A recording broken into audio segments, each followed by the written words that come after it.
তার মধুর সুরেলা কণ্ঠে পঞ্চতত্ত্ব আহ্বান, চমৎকার তার ভজন এবং এর পরবর্তী সময়টাতে আপনারা সকলেই উত্তর তিলক দিয়ে এসেছেন। অনেক বাবাজিকে দেখে মনে হচ্ছে এরা প্রসাদে বুঝি, এদের চলনে বলনে এদের আচরণে এমনটি প্রকাশ পাচ্ছে। এই সুন্দর একটি পরিবেশে বসে এ অদমের সৌভাগ্য হয়েছে এই হরিকথা কৃষ্ণ কথা বলা। এই শ্লোকটি আপনাদের মাঝে পাঠ করলাম। এই শ্লোকটি শ্রীমদ্ ভাগবতমে অত্যন্ত তাৎপর্যপূর্ণ একটি শ্লোক। এই শ্লোকের প্রতিটি শব্দ চয়নে, প্রতিটি উপমায়, প্রতিটা দৃষ্টান্তে একটি ব্যাখ্যা লুকায়িত আছে। এই শ্লোকের ব্যাখ্যা দিতে গেলে এক দুই রজনী তো সম্ভব নয়, তথাপি আমি এই সংক্ষিপ্ত সময়ের মধ্যে চেষ্টা করব আপনাদের সম্যক দৃষ্টান্ত, সম্যক ধারণা দেওয়ার। কি বললেন? হে মধুপতি, গঙ্গা যেমন অপ্রতিহিতভাবে সমুদ্রে এসে মিলিত হয়, ভক্ত ভগবানকে বলছেন ভগবান। পৃথিবীর প্রত্যেকটি নদী যেমন তার শাখা প্রশাখা বিস্তার করে শেষের দিনে ওই সমুদ্রে এসে মিলিত হয়। 84 লক্ষ জনি ভ্রমণ করে এ দুর্লভ মনুষ্য জন্ম পেয়ে আমার মন, আমার ধ্যান, আমার জ্ঞান, আমার বিষয়, আমার বৈরাগ্য, আমার যৌবন, আমার চেতনা যেদিকেই ধাবিত হোক না কেন, শেষের দিনে যেন তোমার চরণ ছাড়া না হয়। ভক্ত ভগবানকে বলছেন। আমাদের প্রত্যেকের মনের মধ্যে একটি সংকল্প। আমরা কি করেছি, ভগবানের কাছে কতটুকু সংকল্প রেখে এখানে এসেছি জানি না, তথাপি আমাদের সকলের মনের মধ্যে একটি বাঞ্ছা, একটা বাসনা আছে। এই বাসনাটা হচ্ছে আমি সারা জীবন কি করতে পেরেছি জানি না, আমি ভগবানের সেবায় আমার জীবনকে কতটুকু নিয়োজিত করতে পেরেছি তাও জানি না, আমার সাধন ভজন আমার গুরুর সেবায় লেগেছে কিনা তাও জানি না, আমার এই পাপিষ্ঠ হস্ত দিয়ে ভগবানের সেবায় নিজেকে নিয়োজিত করতে পেরেছি কিনা তাও জানি না, এই পাপিষ্ঠ বদন দিয়ে আমি যে হরিকথা কৃষ্ণ কথা বলি, এই হরিকথা কৃষ্ণ কথা আমার ভগবানের কানপদ্ম পর্যন্ত যায় কিনা তাও জানি না। তবে শেষের দিনে প্রভুর কাছে একটা মিনতি দিয়ে জানো, প্রভু এই মৃত্যু যেন সাধু সঙ্গে ভক্ত সঙ্গে হয়। আমি যেন যাবার বেলায়, ওই যাবার মুহূর্তে এই পাপিষ্ঠ বদন দিয়ে একটিবার কৃষ্ণ কথা হরিকথা বলতে পারি। আমি যেন শেষের দিনে একটিবার তোমার শ্রীপদ্ম দর্শন করে যেতে পারি। আমি যেন শেষের দিনে একবার উচ্চ স্বরে একবার হানিদাই হাগরাঙ্গ বলে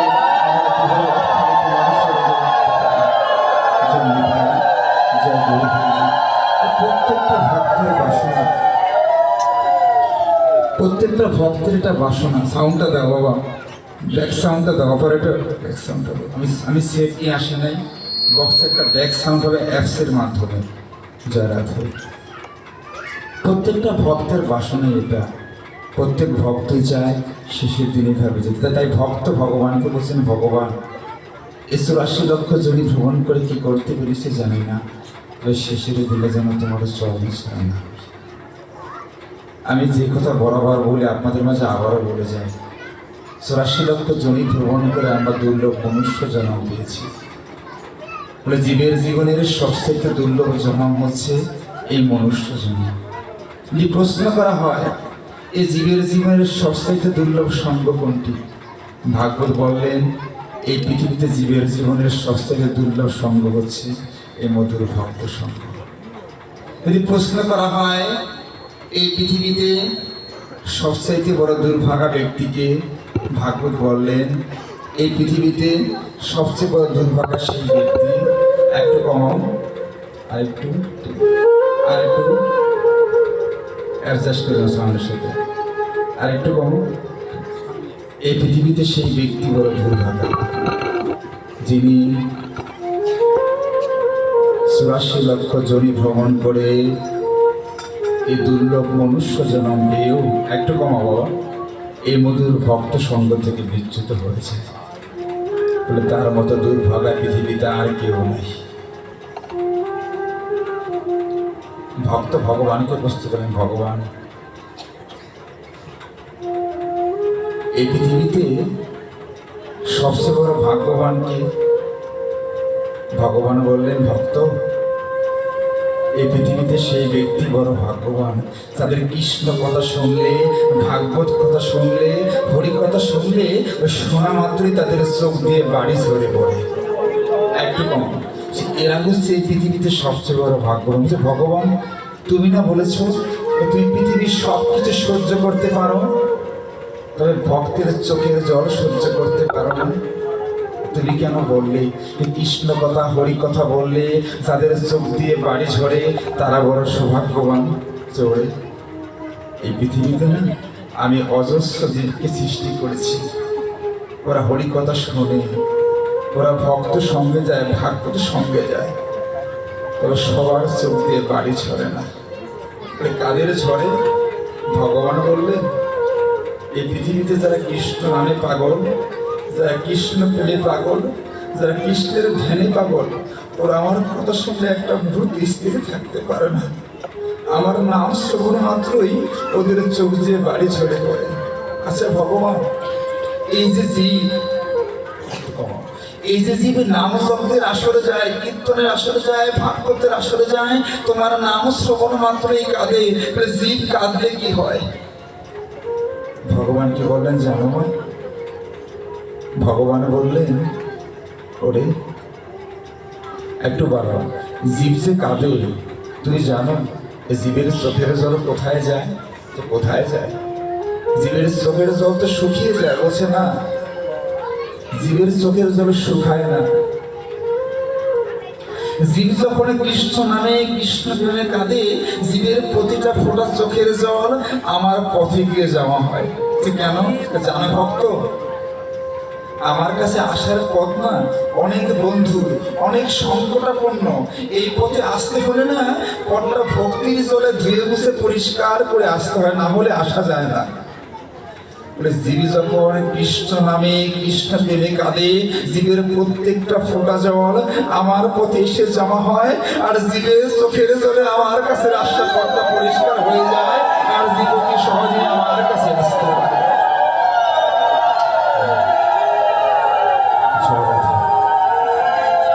ভগবান বললেন জানো অর্জুন, ওরা সবাই আমার জন্য কাঁদে না। ওরা কখন কাঁদে জানো? ওরা যখন সমস্ত কিছু হারিয়ে ফেলে, যখন ওদের আর যাওয়ার কোনো জায়গা থাকে না, আশ্রয় থাকে না, বলে ওরা সেদিনই কাঁদে।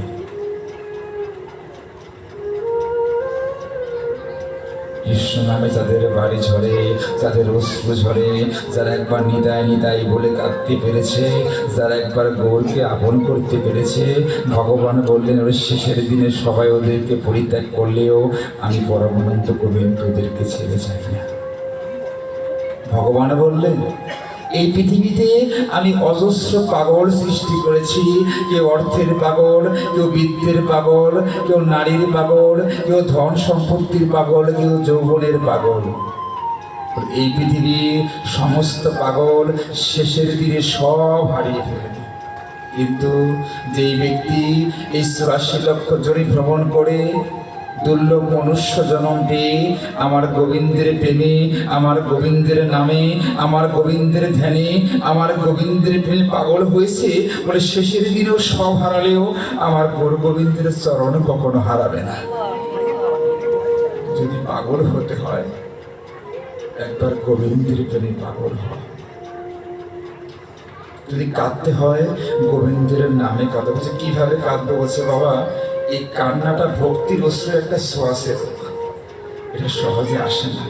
কিভাবে আসবে? বলছে এই ভক্তের আসে, বলে আমারও তো আসে না, তোমারও তখনই আসবে তুমি যখন এই ভক্তের সঙ্গ করবে, এই ভক্তের সান্নিধ্যে যাবে, এই ভক্তের সাথে আলিঙ্গন করবে, এই ভক্তের আলিঙ্গন, এই ভক্তের সান্নিধ্যে ভক্তের বিষ নামক বৃক্ষটা যখন তোমার মনের মধ্যে বপন হবে, ঠিক তখনই তোমার কৃষ্ণ নাম কৃষ্ণ প্রেমে একবার নিতাই হরি বলে বলে ঝরে পড়বে।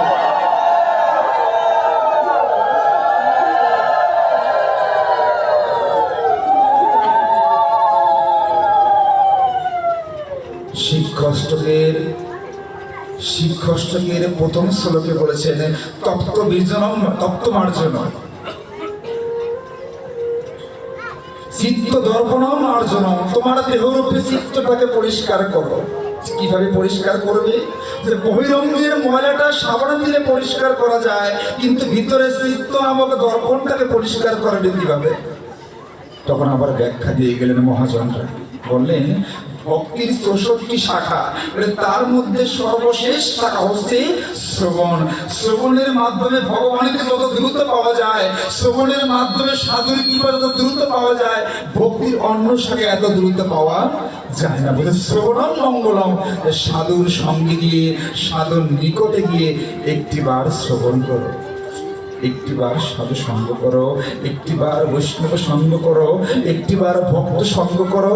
যখন শ্রবণের সাথে সাথে তোমার ভিতরঙ্গের ময়লাটা পরিষ্কার হয়ে যাবে, চিত্তরূপী দর্পণটা পরিষ্কার হয়ে যাবে, আর ওই দর্পণের মধ্যে তুমি তোমার ভক্তির উপরে প্রতিচ্ছবিটা দেখতে পাবে, এর আগে নয়। তাই পদকর্তা বললেন হে নন্দনন্দন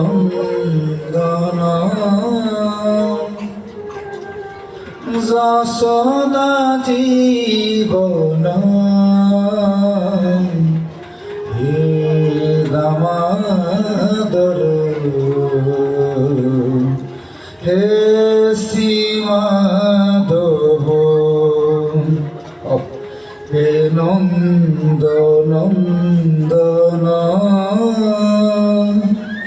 যশোদা জীবন, হে দামোদর, হে শ্রীমাধব।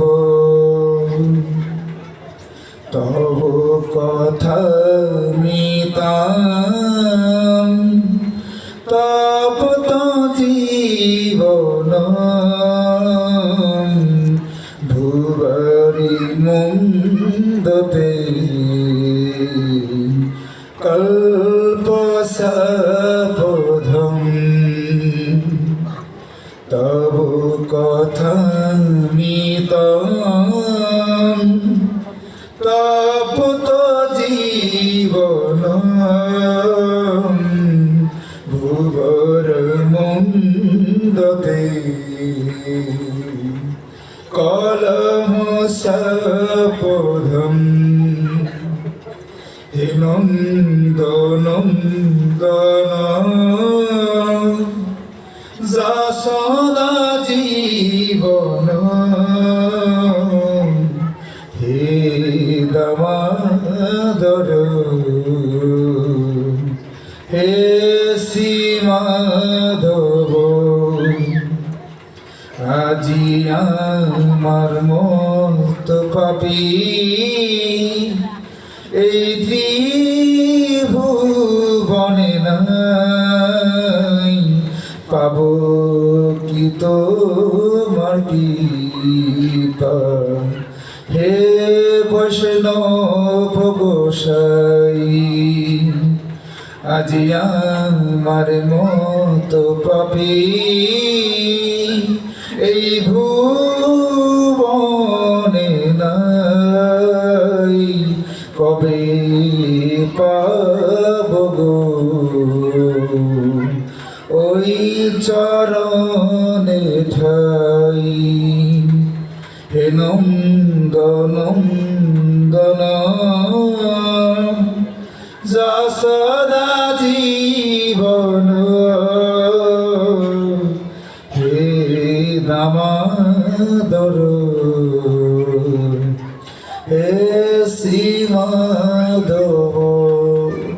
শিক্ষাষ্টকের শ্লোকে বললেন তপ্ত বীজনম কর্ম প্রসধম কর্ম বিজয়তে প্রসন্নধাম। যখন আমি আমার মনরূপী এই বৃক্ষের মধ্যে তপ্ত বীজ নামক বীজটা রোপণ করব, ওই রোপণের ভক্তি বীজ রোপণের মাধ্যমে যখন ভক্তি বৃক্ষ জন্মাবে, আর সেই ভক্তি বৃক্ষ যখন প্রসারিত হবে, তখনই হয়তো আমার মধ্যে ভক্তিভাব জাগ্রত হবে। ভাগবতীয় গৌর ভক্ত বৈষ্ণবগণ, যে ভগবান বললেন সাধু সঙ্গ করো, বৈষ্ণব সঙ্গ করো। শাস্ত্র বললেন সাধু সঙ্গ সর্বশাস্ত্রে কয়, লবে মাত্র শান্ত সাধু সঙ্গ সর্বসিদ্ধি হয়। সাধু সঙ্গের এমন গুণ, এমন মহিমা, কিন্তু অতীব দুঃখের বিষয় বাবা, আমরা এই 84 লক্ষ জনি ভ্রমণ করে দুর্লভ মনুষ্য জন্মে যখন আসলাম, তখন আমার করতে করতে অমৃত ভাবের মধ্যে ডুবে গিয়ে এই অমৃতের মতো আমরা আমাদের জীবনের মূল লক্ষ্যটা, উদ্দেশ্যটাকেই ভুলে গেলাম। একটা দৃষ্টান্ত আপনাদের মাঝে দিয়ে যায়। এক ব্যক্তি ছিলেন বাবা, তিনি তার জীবন যৌবন কথাগুলো যখন বলবে ধ্যান দিয়ে শুনবেন, আমাদের সকলের সাথে, আমাদের জীবনের সাথে কথাগুলো মিলিয়ে নেবেন। একটা জিনিস মনে রাখবেন বাবা, ভাগবত হচ্ছে একটা বাস্তবিক দর্শন, ফিলোসফি ফর হিউম্যান বিইং। এই ফিলোসফিটা আপনার জীবনের প্রতিটা পড়তে পড়তে আপনার সাথে মিলে যাবে। যখন ভাগবত আমরা শ্রবণ করবো মা, শ্রবণের সাথে সাথে জীবনের সাথে একবার মিলিয়ে দেখবো যে আসলে আমাদের জীবনের গন্তব্যটা কোথায়। জয় রাধা, সাউন্ডটা দাও। তো তিনি সারা জীবন আমার করতে করতে অমৃত ভাবের মধ্যে ডুবে গেলেন। তিনি ভুলেই গেলেন এই পৃথিবীতে মৃত্যু নামক জীবটাকে আমাদের আলিঙ্গন করতে হবে। আপনাদের আগেও বলেছি, সাউন্ডটা কি হলো, ঠিক করো বাবা, আগের মতো তো। আমি আপনাদের আগেও বলেছি, এই পৃথিবীতে জীবের সবচেয়ে আপন হচ্ছে মৃত্যু।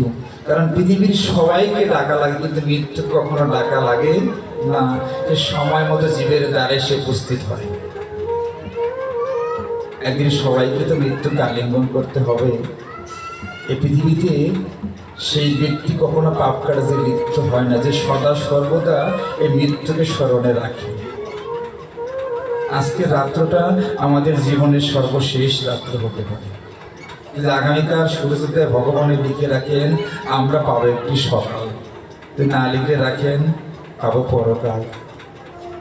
আজকের রাত্র আমার জীবনের সর্বশেষ রাত্র হয়, তাই ভগবানকে একটা কথা আমরা বলতে পারবো যে প্রভু, এই পৃথিবীতে কি করতে পেরেছি জানি না। আমি মন্ত্রহীনম ক্রীড়াহীনম ভক্তিহীনম জনার্দন। আমি মন্ত্র জানি না, ক্রিয়া জানি না, ভক্তি জানি না, তোমাকে ডাকার মতো ডাকতেও জানি না।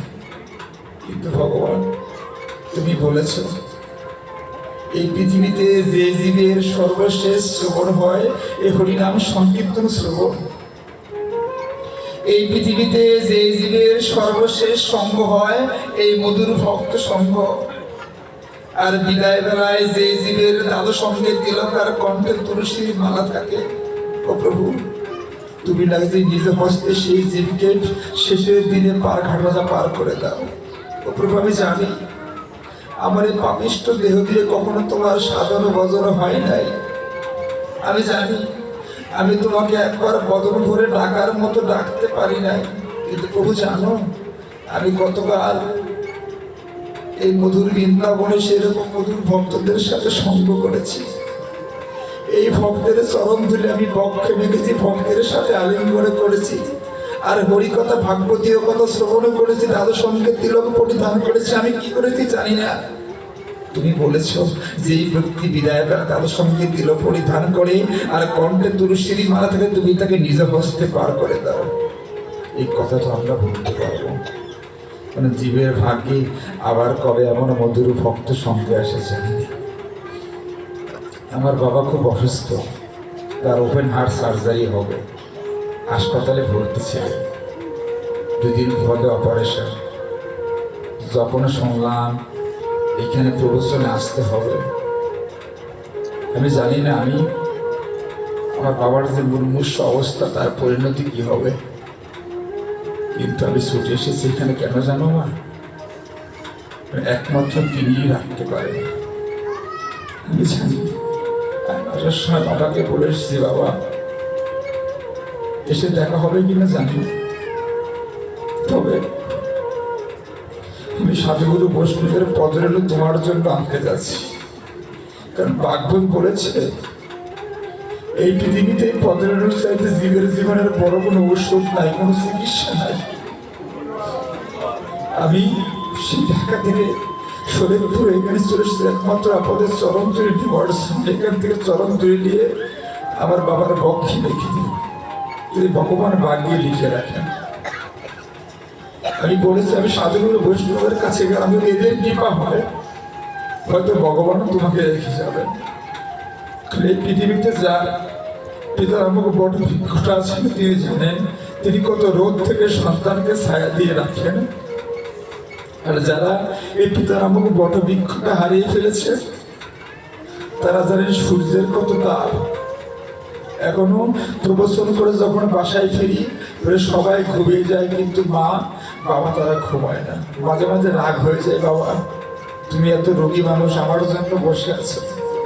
বাবারে আজকে আসি থেকে বসে আছি বলে যেদিন থাকবো না সেদিনই বুঝবি কি জিনিসটা হারিয়ে ফেলেছিস। ডাক্তার বারণ করেছিল আমাকে, আপনার যাওয়ার প্রয়োজন নাই গতকালকে।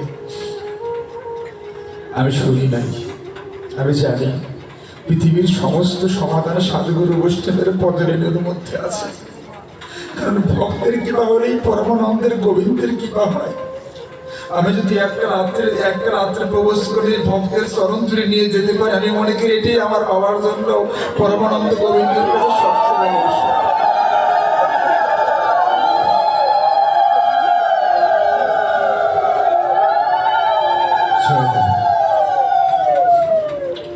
আপনারা সাধুগুরু বৈষ্ণব, আপনার আমার সাথে অনেক ঊর্ধ্বে। আপনাদের কৃপা হলেই ভগবানের কৃপা হবে। আপনাদের আশীর্বাদে বর্ষিত হলেই পরমানন্দের গোবিন্দের আশীর্বাদে বর্ষিত হবে। অমৃত ভুলে গিয়েছেন তার মৃত্যু হবে। তিনি একদিন শুয়ে আছেন, হঠাৎ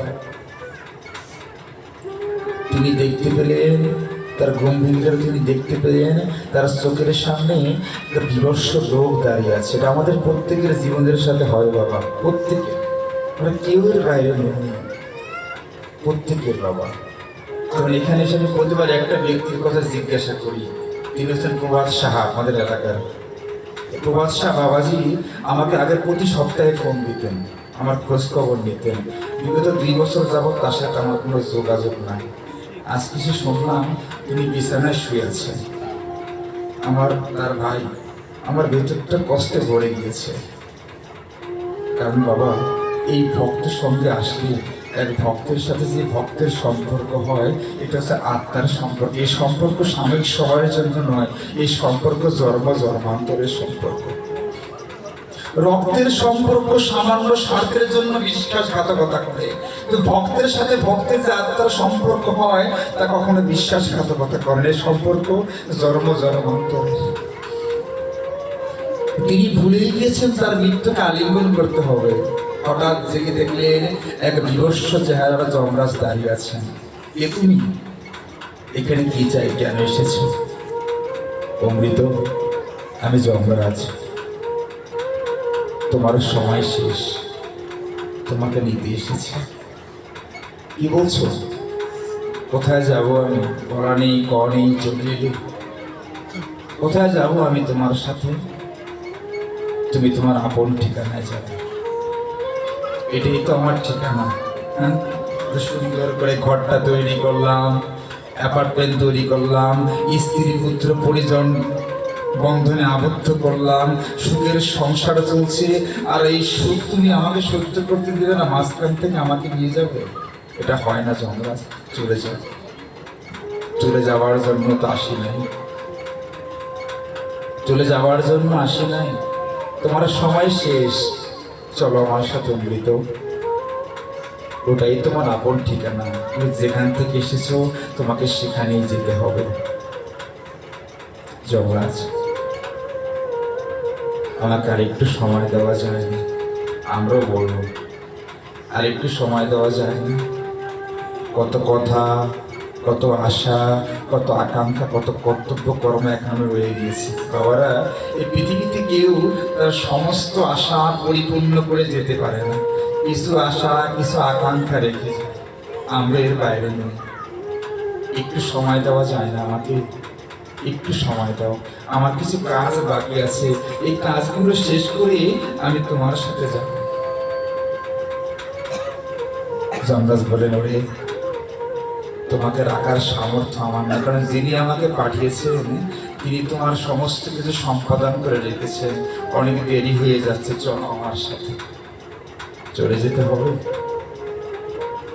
এই সুন্দর পৃথিবী ছেড়ে কেউ যেতে চায় না। একটু সময় দাও। আমি না যেখানে গিয়েছি ওদের কাছ থেকে বিদায় নিয়ে তারপরে গিয়েছি, কোথাও না বলে যাই নাই। ওদের আজকে তোমার সাথে চুপি চুপি চলে যায়। ওরা যখন সুপ্রভাতে ঘুম থেকে উঠবে ওরা বড় কষ্ট করবে। একটু সময় দাও, আমি সবার কাছ থেকে বিদায় নিয়ে আসি। যমরাজ বললেন, তোমাকে এই বিদায়টাও দেওয়া হবে না, একটু মিলিয়ে নেবেন, আমাদের জীবনের সাথে মিলিয়ে নেবেন। এই দিনটা আমাদের আসবে। জয়রাধে। যখন বললেন আরো সময় দেওয়া হবে না, কি করলেন জানো মা? পিছনের দিকে তাকালেন, শেষবারের মতো সব কিছু দেখলেন। আর দেখা হবে, আর আশা হবে না।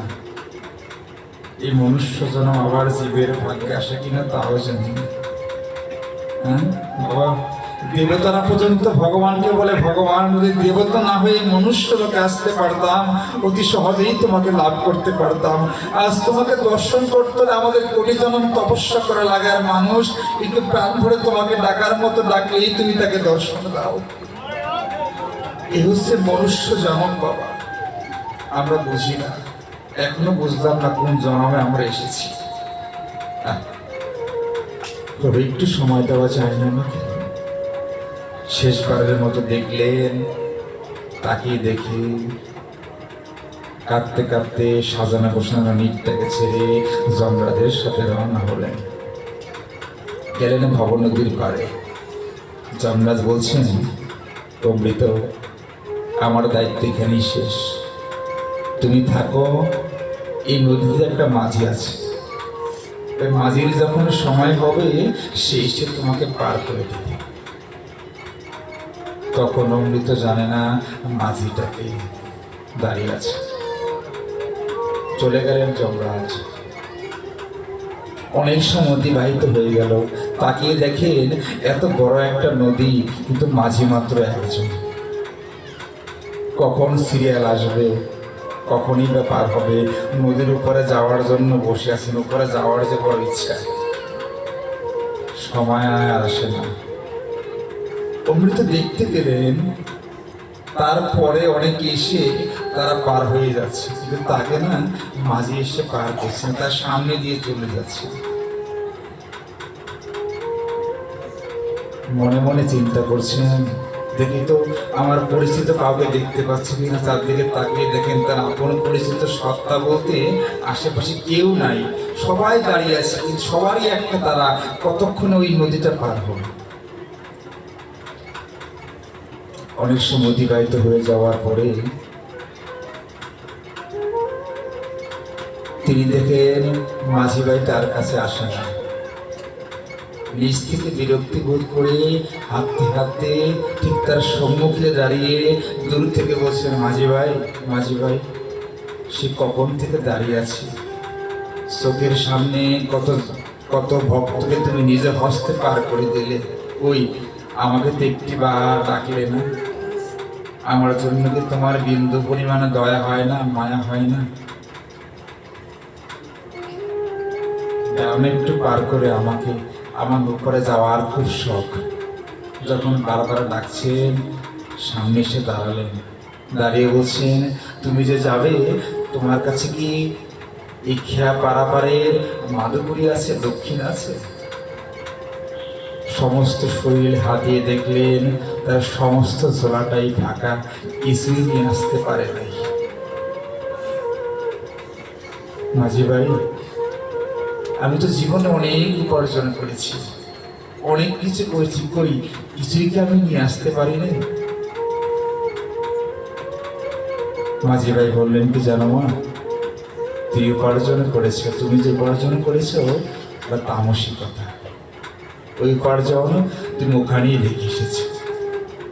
এই ঘাটে না সব করে বিনিময় হয় না, এই ঘাটে একটা করে বিনিময় হয়। এই করি যারা নিয়ে আসতে পারে তারা অতি সহজেই পার হতে পারে। কি করি ভগবান? এই ঘাটে একটা মাত্র করি বিনিময় হয়, সেটা হচ্ছে নামের করি। হরের নামই ও নামই ও কেবলম কলনাস্তব্য নাস্তব্য গতির অন্যথা। বলে একবার কৃষ্ণ নামে যত পাপ হরে, বলে জীবের কি সাধ্য আছে তত পাপ করে। নাম এবং নামই হচ্ছে অভেদ। এই ঘাটে মাত্র একটা কড়ি বিনিময় হয়, সেটা হচ্ছে নামের কড়ি। তুমি আমাকে নামের কড়ি দাও, একটি মাত্র বার নামের কড়ি দাও, আমি তোমাকে ঘাটটা পার করে দিচ্ছি। একটি বার দাও। কিভাবে দিবেন মা? সারা জীবন তো আমার করতে করতে, পুত্র পরিজনের কথা ভাবতে ভাবতে, বিষয় বাসনায় মত্ত হয়ে গোবিন্দকে ভুলে গেলাম। একবার তো ডাকার মতো ডাকলাম, একবার তো তার কাছে গিয়ে দু বাহু ধরে আত্মসমর্পণ করে বললাম না, গোবিন্দ তুমি বিনে মোর কোনো বান্ধব নাই, তুমি বিনে মোর কোনো আশ্রয় নাই, তুমি বিনে মোর কোনো যাওয়ার জায়গা নাই। এই পৃথিবীতে তুমি একমাত্র ভগবানের কান্ডারি আমার। একবার তো গোবিন্দকে আপন করলাম না। একটিবার নামের করি দাও, তোমাকে পার করে দিচ্ছি। দিতে পারলেন না, গোবিন্দ চলে গেলেন। কখনো চিনতে পারেন না। আবার অনেক সময় অতিবাহিত হয়ে গেল। যখন কয়েকদিন অতিবাহিত হয়ে গেল, আবার বিরক্তি ভাব প্রকাশ করে আবার গেলেন গোবিন্দের কাছে। গেলে, মাঝি ভাই, ও মাঝি ভাই, তুমি কি আমাকে পার করবে না? আমার প্রতি কি তোমার বিন্দু পরিমাণে মায়া হয় না? গোবিন্দ যখন বলে, ওরে আমি মাঝিরূপী গোবিন্দ, আমার তার জন্যই মায়া হয় যে আমাকে ডাকার মতো ডাকে। তোমাকে সুন্দর বদন দিয়েছিলাম কৃষ্ণ কথা বলার জন্য, তুমি করো না। তোমাকে সুন্দর কর্ম দিয়েছিলাম এই হরিকথা শ্রবণ করার জন্য, হরিকথা শ্রবণ করো নাই। তোমাকে সুন্দর বক্ষ দিয়েছিলাম সাধুগুরু বৈষ্ণবের সাথে আলিঙ্গন করার জন্য, তুমি করো নাই। তোমাকে সুন্দর হস্ত দিয়েছিলাম ওই সাধুগুরু বৈষ্ণবের চরণ সেবা করার জন্য, তুমি তা করো নাই। তোমাকে পদযুগল দিয়েছিলাম এই গোবিন্দ মন্দিরে যাওয়ার জন্য, ভাগবত সঙ্গে বৈষ্ণব সঙ্গে যাওয়ার জন্য, তুমি যাও নাই। একটি বার তো বদন ভরে কৃষ্ণ নাম নিলে না, একটি বার তো বদন ভরে তুমি হরির নাম নিলে না। তোমার তো সমস্ত চোরাটাই ফাঁকা, তুমি ওই নাম নামক মাদকরি তো নিয়ে আসতে পারো না। তুমি কি দিয়ে পার হবে? গোবিন্দ, একটিবার সুযোগ দেওয়া যায় না? একটিবার আমি তোমাকে কথা দিচ্ছি, যদি আরেকটি বার মনুষ্য লোকে যেতে পারি, আমি তোমার সাধন ভজন থেকে আর বিচ্যুত হব না। এই বদন থেকে তোমার নাম আর বিচ্যুত হবে না। ও বাবা, একটা ঘটনা তোমাদের বলে যায়, এই নামের কি মহিমা দেখো। সম্প্রতি এই ভারতে একটা ঘটনা ভাইরাল হয়েছে, লেখাটা পড়ে আমি শিহরিত হয়ে গিয়েছি। এই ভারতে এক রানী এমএলএ সন্তান, এমএলএ আমাদেরকে বাংলাদেশে এমপি বলে, তার সন্তান এত ঐশ্বর্য, এত ভোগ ত্যাগ। একদিন ভাবলেন কি, আসলে এই জীবনে এই ত্যাগ ভোগের মধ্যে কোনো সার্থকতা নাই, এই ভোগের মধ্যে কোনো সার্থকতা নাই। তিনি কোথাও সুখ পাচ্ছিলেন না। তিনি করলেন কি, পিতা মাতার সমস্ত ঐশ্বর্য সম্পত্তিকে দূরে ফেলে দিয়ে বাবাকে বললেন, বাবা আমি বৃন্দাবনে চললাম, আমি আর এখানে থাকবো না। যে কেন বলছে, বাবা প্রকৃত সুখটা ওখানে, এখানে প্রকৃত সুখ নাই। একটা মাত্র সন্তান পিতাকে বিদায় দিতে চায়, চলে গেলেন। প্রতিদিন বৃন্দাবন পরিক্রমা করেন। পিতাশ্রী 3-4 দিনে লোক পাঠিয়েছেন, ঘিরে ফিরবেন না। একদম ভিখারির বেশে অযাচিত যা পায় তাই খায়, না পেলে না খেয়ে থাকে। তার ভাবি এটা, ওখানে বসে বসে আর শুধু হার আদে বলে, রাধারানী কবে তোমার কৃপা হবে, চলো কবে তোমার কৃপা হবে, কবে তোমার কৃপা হবে অধমের প্রতি। শুধু কাঁদে, হার আধে বলে কাঁদে। প্রতিদিন বৃন্দাবন পরিক্রমা করতে করতে হঠাৎ তার পা বসে ক্যান্সার হয়ে গিয়েছে। এখন আর হেঁটে হেঁটে পরিক্রমা করতে পারেন না। রাধারানী, এই ভক্তের প্রতি তোমার এরূপ কৃপা, হস্তযুগল দিয়ে পদযুগল দিয়ে তোমার বৃন্দাবন পরিক্রমা করতাম, আর আজ তুমি এমন একটা ব্যায়াম দিলে ইচ্ছা করলেও আজ পরিক্রমা করতে পারছে না। যাকে দেহটা তো আছে, দেহ তো আর পচে নাই। গড়াগড়ি দিয়ে বৃন্দাবনে পরিক্রমা করেন, বর্জ্য ধুলা শরীরের মধ্যে মাখে। পিতাশ্রী খবর পেলেন সন্তানের এরকম অসুখ ব্যায়াম হয়েছে। ভারত থেকে মেডিকেল টিম পাঠালেন, পশ্চিমবঙ্গ থেকে বৃন্দাবনে মেডিকেল বোর্ড গেলেন, স্যাম্পল এনে ল্যাবে পরীক্ষা করলেন, দেখলেন ক্যান্সার হয়েছে, সর্বোচ্চ 1 মাস বাঁচবে। বাবা শুনে পাগল প্রায়, বলল আমার সন্তানকে নিয়ে আসো, আমি চিকিৎসা করে ভালো করবো। মেডিকেল বোর্ড আসেন, এয়ার অ্যাম্বুলেন্সে করে নিয়ে যাবেন। বলেন কোথায় নিয়ে যাবে? তোমার তো ক্যান্সার হয়েছে, 1 মাস বাঁচবে। তোমার পিতাশ্রী তোমাকে বলেছে যত টাকা লাগুক তোমাকে সুস্থ করতে। কি উত্তর দিয়েছিলেন জানেন বাবা? বলেছিলেন আমার পিতাশ্রীকে গিয়ে প্রশ্ন করবে, যদি কোনো সম্পদ, যদি কোনো জিনিস কাউকে দান করে দেওয়া হয়, সেটা কি আর ফিরিয়ে নেওয়ার স্কোপ থাকে? থাকে না। আমি যখন ঘর ত্যাগ করে বৃন্দাবন এসেছি, বৃন্দাবনের পর্যন্ত ধুলায় পাড়া দিয়ে আমি সেদিনই আমার সমস্ত দেহটা রাধারানীকে দান করে দিয়েছি। এই দেহ আর দেহের মধ্যে আমার বিন্দু পরিমাণ ক্ষমতা নাই, এর সমস্ত ক্ষমতা আমার শ্রীমান রাধারানীর। ওনার দেহ উনি ক্যান্সার দিয়েছেন, ব্যামো দিয়েছেন, উনি যদি পরিত্রাণ না করেন এখানে আমার কোনো হাত নেই, তুমি চলে যাও, আমার বলতে আমার কিছু নাই। মেডিকেল বোর্ড চলে গেলেন, ওই ক্যান্সার আক্রান্ত দেহ নিয়ে চিকিৎসা করতে গেলেন। না জানেন 1 মাস বাঁচবেন। বলছেন রাধারানী এই দেহ তোমার, এই তোমার দেহ, তুমি ক্যান্সার দাও, তুমি ব্যামো দাও, তুমি দুরারোগ্য ব্যাধি দাও, তবে তোমার কাছে আমার একটা আবেদন কি জানো? আমি যেন মৃত্যুর পূর্ব মুহূর্ত পর্যন্ত এই বদনকে একবার রাধে রাধে বলে এই দেহটা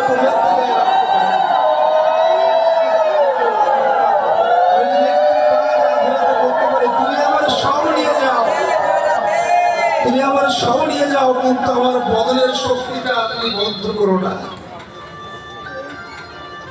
আর রাধে রাধে বলছেন, বর্জনের ধুলায় গড়াগড়ি খাচ্ছেন।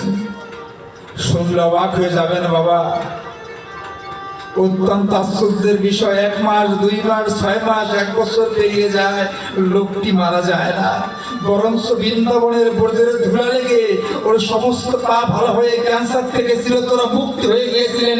ভারতের চিকিৎসা স্বাস্থ্য সেদিন ব্যর্থ হয়ে গিয়েছিল ভক্তির কাছে। এটা হচ্ছে ভক্তিপথের কোন বিজ্ঞানী, সায়েন্স ল্যাবরেটরি, ভারতের চিকিৎসা বিজ্ঞান সমস্ত কিছু অবাক হয়ে গিয়েছিল ভক্তের ভক্তির বীজ থেকে শক্তি দেখে। ওই ভক্তি বল নামি সম্বল, এটাই ভক্তি, এটাই ভক্তি। যিনি দিবেন তিনি নিবেন, আমাদের কিছু করার নেই। প্রভু ও গোবিন্দ, আমি কিছুই নিয়ে আসতে পারি না, কিছুই নিয়ে আসতে পারো না তুমি। আমি তোমাকে একটা প্রশ্ন করি, এই যে তুমি পারঘাটায় দাঁড়িয়ে আছো, এই কয়টা দিন দাঁড়িয়ে থেকে তুমি কি উপলব্ধি করলে বলতে পারো? গোবিন্দ, আমি একটা জিনিস উপলব্ধি করেছি কি জানো? এই পৃথিবীতে গোবিন্দ বিনি জীবের কোনো আপন নাই, জীবের কোনো আশ্রয় নাই।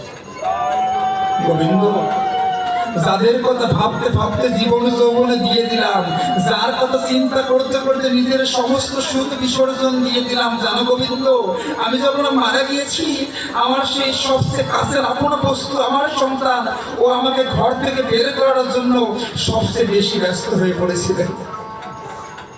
আমাকে গঙ্গার তীরে উত্তপ্ত বালুময় রোদের মধ্যে একা ফেলে রেখে গেলেন। এত ডাকলাম, এতবার ডাকলাম আমাকে নিয়ে যা, নিয়ে যা, নিয়ে যা, একটিবার আমার কথা শুনল না।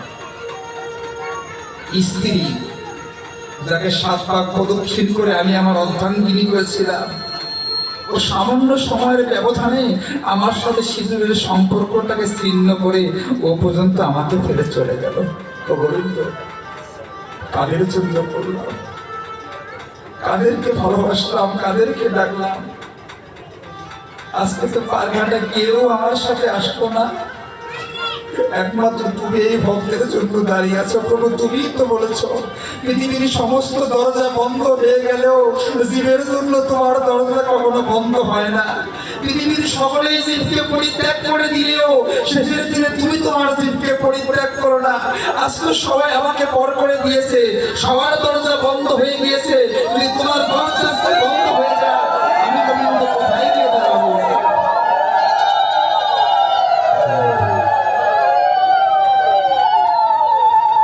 গোবিন্দ বলছেন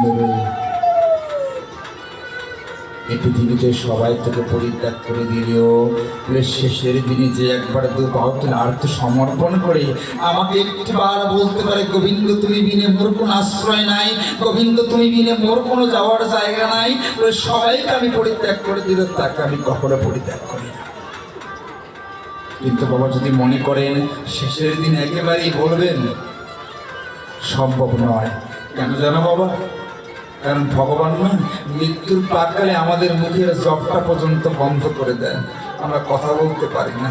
আমাদের কর্ণটা বন্ধ করে দেন, আমাদের সম্মুখে বসে আমাদের নাতিপতি পাড়া প্রতিবেশী আত্মীয় স্বজনে কীর্তন করে, কীর্তনের শব্দ আমার কর্ণ পর্যন্ত পৌঁছায় না। আমার সামনে বসে গীতা পাঠ করা হয়, গীতার শ্রবণ করা হয়, কিন্তু গীতা আমার কর্ণ পর্যন্ত যায় না। ভগবান তার আগে আমাদের সমস্ত কিছুটা বন্ধ করে দেন। শাস্ত্র বললেন সময় থাকতে সাধন করো, একটিবার ভগবানকে কৃষ্ণ নামে ডাকো, একটিবার ডাকো। কৃষ্ণ নাম করলে কি হয়? একটা দৃষ্টান্ত আপনাদের দিয়ে যায় বাবা। সবাই বলুন জয় রাধে, প্রেমসে বলুন জয় রাধে, একবার বদন হয়ে বলুন জয় রাধে, জয় নিতাই, জয় গৌর হরি বল। শাস্ত্র বলেছেন কোন ভক্ত আমার মন্দিরে এসে একবার যা রা বলে আমি তাকে সমস্ত কিছু দিয়ে দিই। আর দিয়ে বললে ভক্তকে দেবার মতো আমার কাছে কিছু অবশিষ্ট থাকে না। আমি ভক্তের কাছে জন্মান্তরিণী হয়ে যাই। বাবাদের মাঝের কষ্ট হচ্ছে, সিগন্যাল দেবেন। আজকে আমার আসার কথা ছিল না, এই বছর যে আমি এখানে আসবো তাও জানি না, আমার সাথে আগে পরে কথা হয় নাই। ভাগ্য ভালো আমি আজকের দিনটা ফিরিয়েছিলাম, এসে শুনলাম এখানে অন্যজনের সাথে কন্ট্যাক্ট করা হয়েছিল, তিনি আসতে পারবেন। আসার পরে জানি, আগে জানি না। আমাকে যখন আমার অত্যন্ত কাছের মানুষ, ভালোবাসার মানুষ, দক্ষিণবঙ্গের এখন একজন নামকরা ভাগবতীয় ভক্ত, তিনি বিনা পয়সায় বিভিন্ন জায়গায় প্রদর্শন করে গেলাম। এ পর্যন্ত নাথ কৃষ্ণ দাস বিদ্যুৎ যখন বললেন যে দাদা আপনাকে আসতে হবে, আমি চলে এসেছি। কেন জানো? এই এলাকার সাথে আমার একটা রক্তের আত্মার সম্পর্ক হয়ে গিয়েছে। অনেক মাতাজি এখানে আছেন, যারা বাবাজি আছেন, সারা বছর আমার খোঁজখবর রাখেন, আমাকে ফোন দেন, কখনো কোথায় আছে। যে আপনাদের পার্শ্ববর্তী যখন দরগা বাজার পাঠ করলাম, এখানে অনেক ভক্ত সেদিন চলে গিয়েছিল পাঠ শুনতে। এই আপনাদের এলাকার রাজের কুণ্ডুপাড়া ট্যাগেরহাট থেকে অনেক ভক্ত গিয়েছিল। আজকে আমি ফেসবুকে পোস্ট দিয়ে আসতে পারি নাই, তা অনেক হয়তো জানে না। এরা আমাকে এতটা ভালোবাসে। শিবসর গোবিন্দবাড়ি যখন পাঠ করলাম, এখান থেকে একটা গাড়ি গিয়েছিল পাঠে আমার পাঠ শ্রবণ করতে, ইয়াং জেনারেশনের ব্যাচটা গিয়েছিল। এদের সাথে এত আত্মার সম্পর্ক আমাকে আগে বলা হয়নি, দুঃখ না, কিন্তু যখন আমাকে একদম মোমেন্টে আমি বলা হলো, আমি চলে এসেছি। কেন জানো? কিছু প্রিয় মুখ এখানে আছে, এরা আমাকে অনেক ভালোবাসে, অন্তর দিয়ে ভালোবাসে, ভালো মন্দ আমাকে জানায়, খোঁজ খবর নেয়। আর এখানের পরিবেশটা খুব ভালো, কারণ এখানে মানুষ ভাগবত অন্তপ্রাণ, ভাগবত নিতে জানে, তারা ভাগবত শ্রবণ করতে জানে। এরা তাদের সঙ্গে তিলক ধারণ করে। এরা যতক্ষণ পর্যন্ত ভাগবত পাঠবে ততক্ষণ পর্যন্ত না, একটা সাউন্ড এখানে হয় না। তো সুন্দর একটা পরিবেশ খুব কম পাওয়া যায়। 5 থেকে 7,000 ভক্তের মধ্যে পাঠ করি বাবা, প্রেম পাই না। কিন্তু এই মন্দিরটা, পার্শ্ববর্তী মন্দিরে আমি বলছি, এই এলাকায় প্রেম পাওয়া যায়, ভালোবাসা পাওয়া যায়। এখানকার মানুষ ভাগবতকে নিতে জানে। আর এখানে কিছু ভক্ত আছে, এদেরকে দেখলেই মনের মধ্যে ভক্তি ভাব জাগ্রত হয়। এরা শুদ্ধ সাত্বিক ভক্তেরা হচ্ছে ভাগবতের অলঙ্কার। এরা যখন ভাগবতের সামনে বসা থাকে, ভাগবতের প্রেমটা বহুগুণে বেড়ে যায়। মানে আমার নিত্যানন্দ প্রভু স্বয়ং এখানে অবস্থান করে ভক্তদের প্রতি কৃপা করছেন। আমি তাদেরকে ষষ্ঠাঙ্গে প্রণাম করি, জানি তাই হরি বল। তো যখন জয় রাধে, তো কি বললেন, নাম করলে কি এবার? আপনারা হরিচাঁদ ঠাকুরের নাম শুনেছেন, হরিচাঁদ গুরবাণীতে গিয়েছেন তো, তাই না বাবা? তার একটা দৃষ্টান্ত দেখুন, নামের কি শক্তি বাবা। হরিচাঁদ ঠাকুরের কিছু ভক্ত ছিল, হীরামন পাগল, গোলক পাগল। তো গণেশ পাগলে গেছিলেন কদমবাড়ি, কিছু ভক্ত ছিল গোলক পাগল, হীরামন পাগল। এরা এরা পাগল ছিল, কিন্তু আমাদের মধ্যে এই পাগল নয়। এদের পাগলের স্তরটা অন্য রকমের, এরা অন্য লেভেলের পাগল। এরা ছিল কৃষ্ণ নামে পাগল। এরা সব হারালেও ভগবানের চরণপদ্ম কখনো হারায় না। তারা এতটা পাগল ছিল, এদের কিছু ছিল না। হীরামন পাগলের একটা গামছা, সেরা কাঁথা আর একটা ছোট্ট ময়না পাখি ছিল, পাখিটা কথা বলতে পারতো, এছাড়া তার কাছে আর কিছু ছিল না। হরিচাঁদ ঠাকুর বাবা একজন সংস্কারক, এই নিচু জাতের জন্য অনেক কিছু করেছেন, এতগুলো শিক্ষা প্রতিষ্ঠান তৈরি করেছেন। উনি বলেছেন, যে জাতির দল নাই সে জাতির বল নাই। উনি অন্যায়ের প্রতিবাদ করতে বলেছেন, আমরা কৃষ্ণ নাম করবো, কিন্তু যখন আমাদের প্রতি অন্যায়ভাবে আক্রমণ আসবে আমরা তার প্রতিহত করবো। শ্রীমান মহাপ্রভুর শিক্ষা এটা। আক্রমণ আসলো আর দেশ থেকে রাতের অন্ধকারে পালিয়ে গেলাম, এটা সনাতনের শিক্ষা নয়।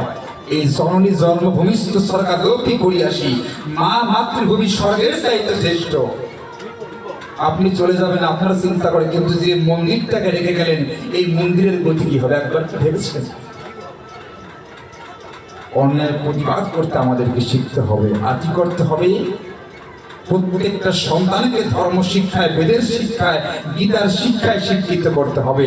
যদি কেউ ভক্তিপথে এক ধাপ এগিয়ে যায়, তাকে হাত ধরে 2 ধাপ এগিয়ে দিতে হবে। কারণ সনাতন তখনই জাগবে যখন আমাদের মধ্যে ভক্ত তৈরি হবে। কারণ ভক্তের বুকে নাম শ্রবণ করলে একমাত্র সমাজ পরিবর্তন হয়, অন্যথায় নয়। ভক্তের মুখের একটা গুণ আছে। তিনি একবার মনে মনে ভাবলেন তিনি হরিচাঁদ ঠাকুরের দর্শন করবেন। গুরুদেবকে দর্শন করতে হলে ভক্তের কি লাগে? গুরু প্রণামী লাগে। গুরু ব্রহ্মা গুরু বিষ্ণু গুরুদেব মহেশ্বর গুরুরেব পরম ব্রহ্ম তস্मै শ্রী গুরুদেব। গুরু ব্রহ্মার স্বরূপ, গুরু মহেশ্বরের স্বরূপ। গুরু পতিত জীবকে অন্ধকারচ্ছন্ন যুগ থেকে তার চোখে তার জ্ঞানের আলো উন্মোচন করে, ভক্তির আলো উন্মোচন করে তাকে ভগবানের সঠিক পথকে নির্দেশ করে দেন। তিনি হচ্ছেন গুরু। আপনারা নাম জপ করেন বাবা? গুরু প্রদত্ত বীজ মন্ত্র যোগ করেন না? আচ্ছা, 108 বার তো ঘুরেন অনেকেই। কখনই কি ভেবেছেন 108 বার কেন ঘুরাই? গুরুদেব কি বলেছে? একটা জিনিস আপনাদের দিয়ে যায়, এই 108টা কুণ্ডলীর মধ্যেই আপনার দেহ নামক কুণ্ডলীটা পরিভ্রমণ করছে। কিভাবে? আমাদের এক কর থেকে আরেক করে যতটুকু দূরত্ব বাবা, ঠিক কাঠি মাপবেন।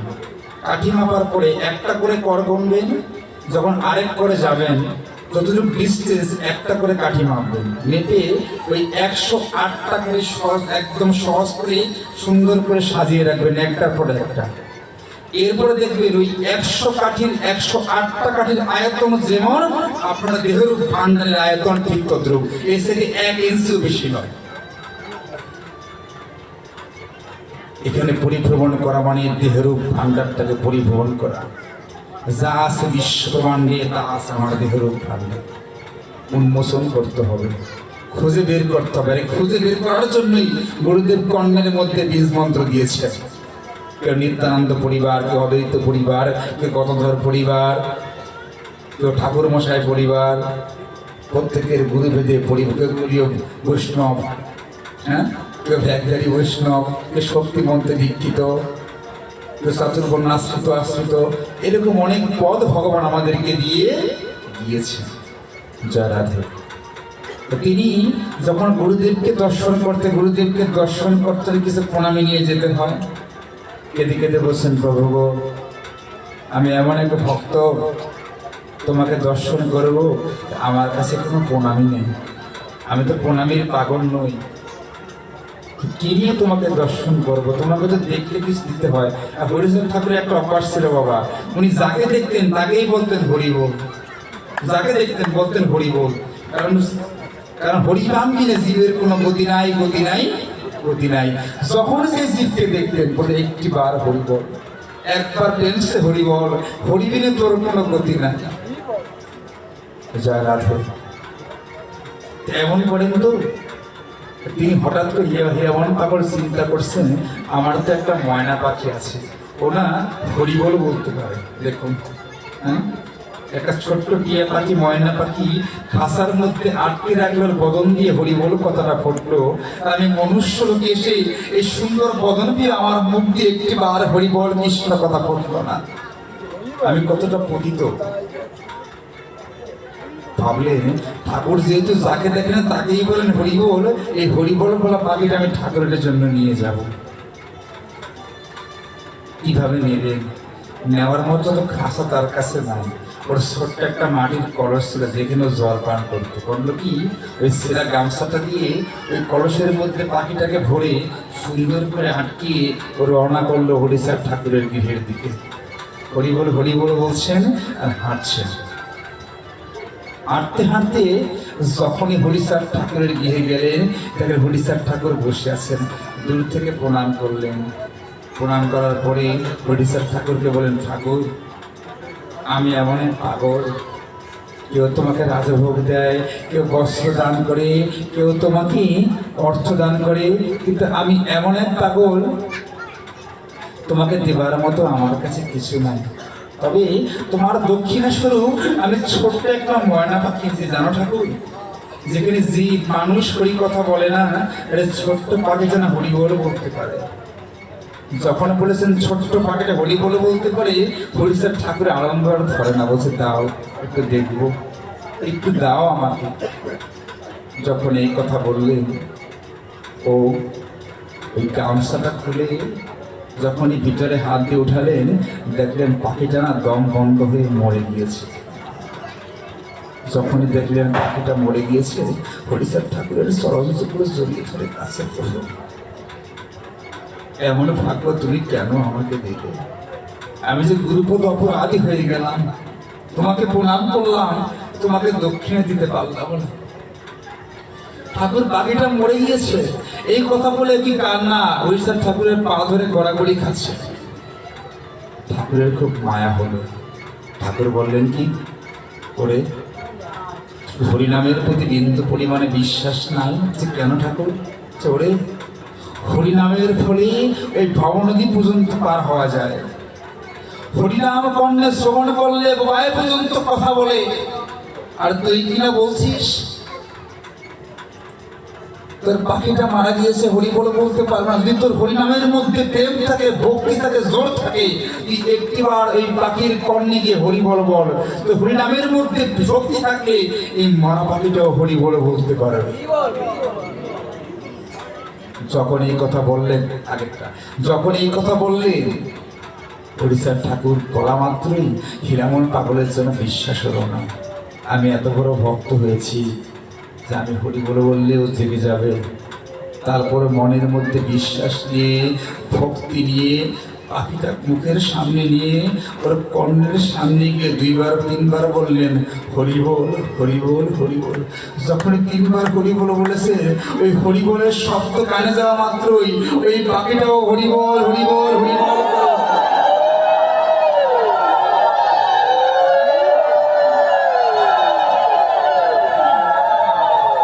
দেখেছেন ঠাকুর, আমার পাখি আজকে হরিবল বললো। প্রভু সত্যি এই হরিনামের মধ্যে প্রেম আছে, হরিনামের মধ্যে মধু আছে বাবা। একটা গান, একটা শব্দ, একটা মিউজিক, একদিন দুই দিন তিন দিন শুনলে তার প্রতি বিরক্তি ভাব চলে আসে, আর শুনতে ইচ্ছা করে না। এই আমার নামের মধ্যে আমার শ্রীমান মহাপ্রভু কি এমন প্রেম দিয়ে দিয়েছে, কেমন রস, কেমন মধু দিয়ে দিয়েছেন বলে যুগ চলে যায়, বছর চলে যায়, তবে নামের মহিমা বিন্দু পরিমাণ কবে না, বরং দিনকে দিন বৃদ্ধি পায়। এই হচ্ছে আমার পদকর্তা বললেন,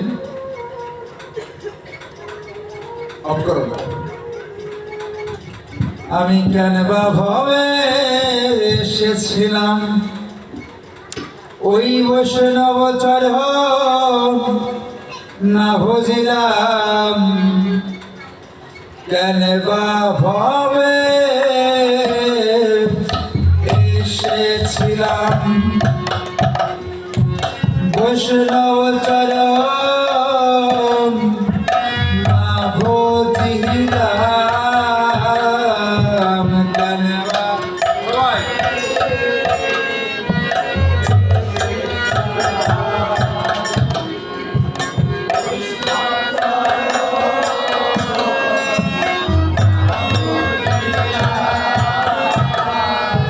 সার হলো মন আশায় আর যাওয়া মনে রে সার হলো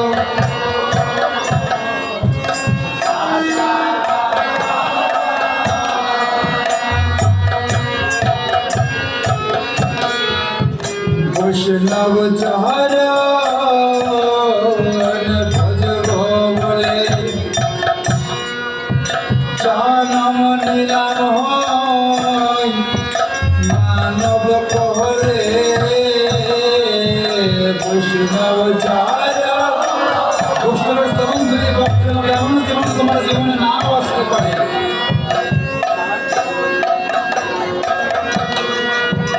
বৈষ্ণব চরণ ভজব বলে জনম নিলাম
জানি তার জয় হরি বল।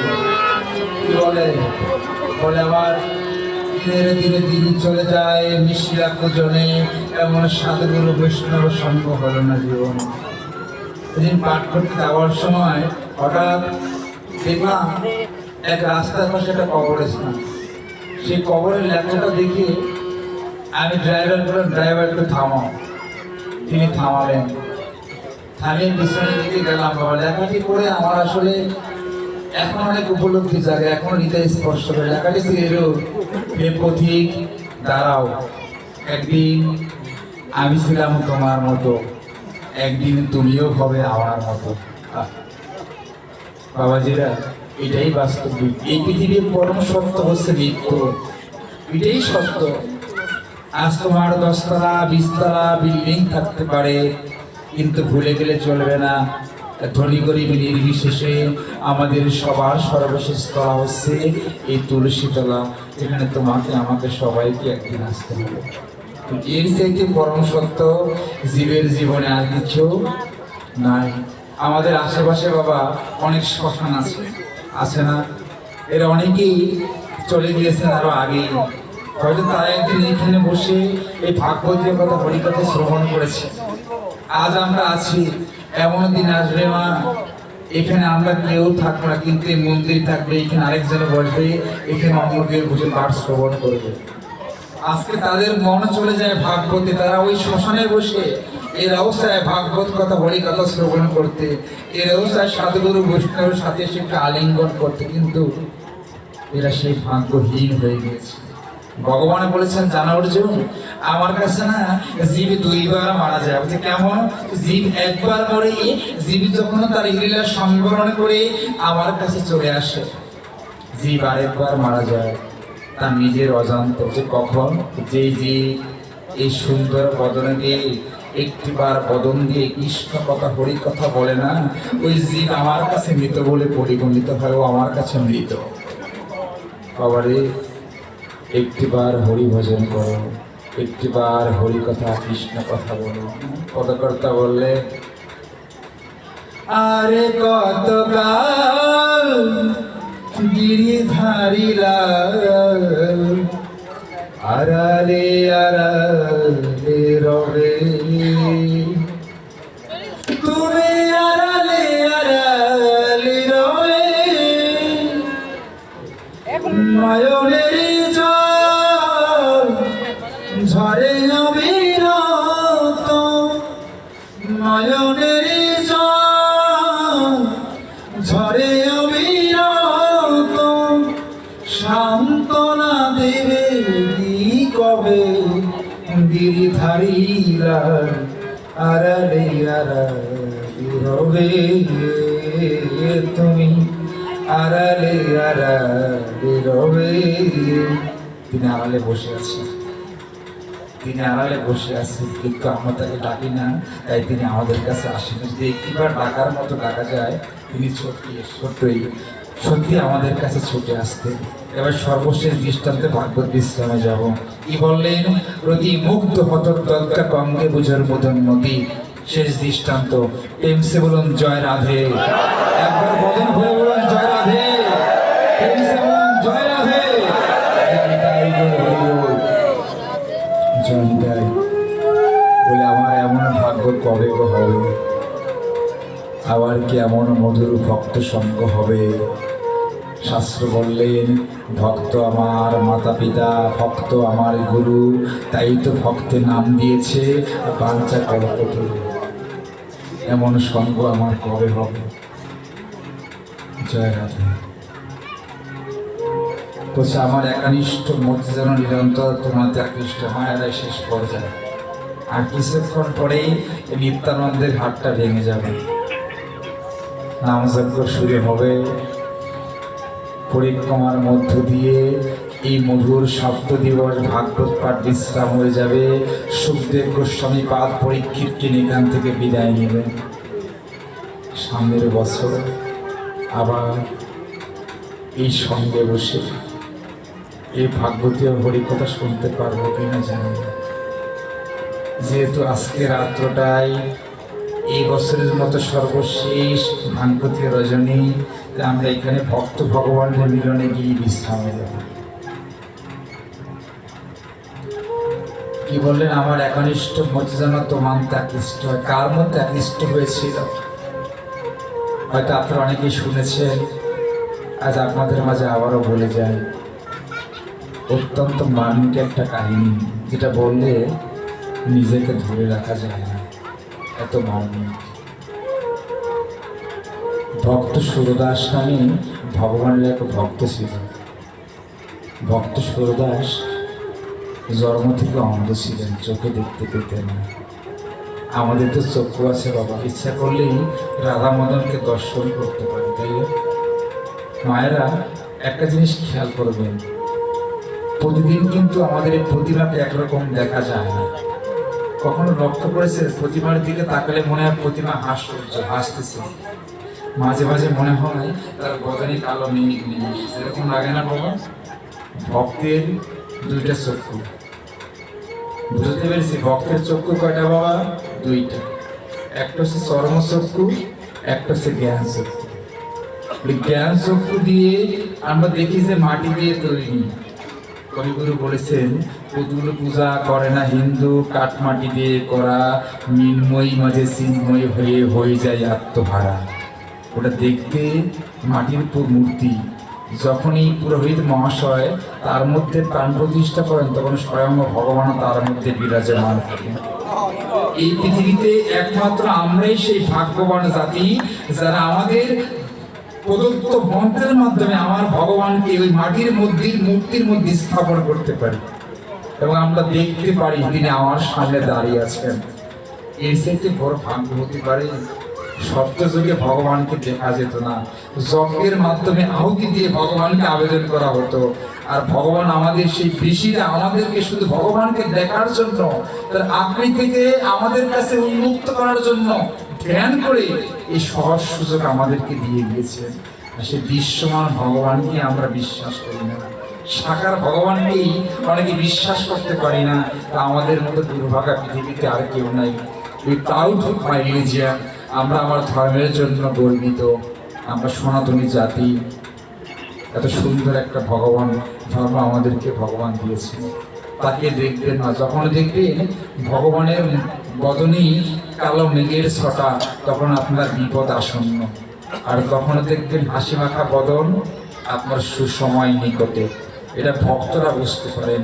মা দুর্গার প্রথম ষষ্ঠীর বোধনের দিন আর মা দুর্গার দশমীর চেহারার আকৃতির অবয়বের মধ্যে অনেক পার্থক্য আছে না বাবা? অনেক পার্থক্য। এটা আমাদেরকে উপলব্ধি করতে হবে। কি দিয়ে? চক্ষু দিয়ে নয়, জ্ঞান চক্ষু দিয়ে। সুরদাস জন্ম থেকে অন্ধ ছিলেন, কখনো গোবিন্দকে দেখেন নাই। ভাগবত কীর্তন শ্রবণ করতেন আর কেঁদে কেঁদে বলতেন, গোবিন্দ, ভাগবতের দশমী স্কন্ধে বৃন্দাবন লীলায় তোমাকে শ্রবণ করি, তুমি সুন্দর, তুমি কতই না সুন্দর, একটিবার তোমাকে দেখতে পেতাম। প্রতিনিয়ত কেঁদে কেঁদে বুক বসান, কখনো দেখেন না। মনে মনে একদিন তিনি শ্রবণ করলেন, বৃন্দাবনের ধূলিকণায় আমার পরমানন্দ গোবিন্দ রাধার সহিত বিরাজমান। এই ব্রজের ধুলায় যে দেহ রাখে, সে স্বয়ং সে রাধারানীর কৃপা প্রাপ্ত হন। যখন মনে মনে চিন্তা করছেন বাবা যে ব্রজের ধুলার এত মহিমা, যদি বৃন্দাবনে যেতে পারতাম, যাকে দেখেন তাকেই আমাকে একটু বৃন্দাবনে নিয়ে যাবে। অন্ধতমা কেউ নিতে চায় না, সবাই করুণা করে। সবাই এখানে বৃন্দাবন অনেকেই গিয়েছে বাবা, গিয়েছেন না তারা?